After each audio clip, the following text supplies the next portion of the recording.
ng magic fruit.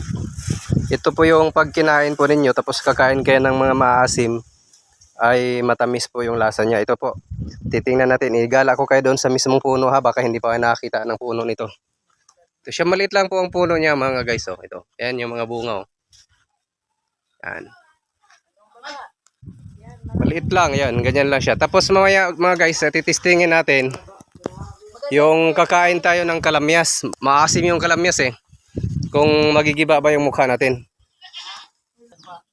Ito mga guys, kuha muna tayo ng bunga ng kalamyas. Kakaunti lang bunga ng kalamyas. Pero masubukan natin doon sa ating kaibigan na ngayon lang siya makaranas nitong magic fruit na to. Pakainin natin ng kalamyas.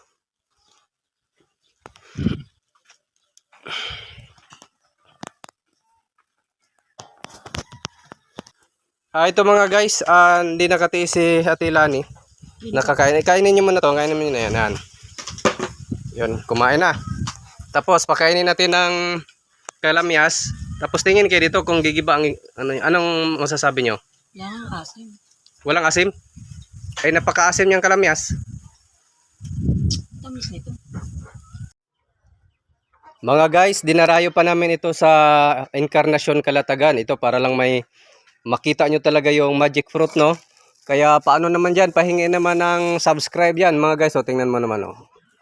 Pa-subscribe naman, baka makalimutan pa.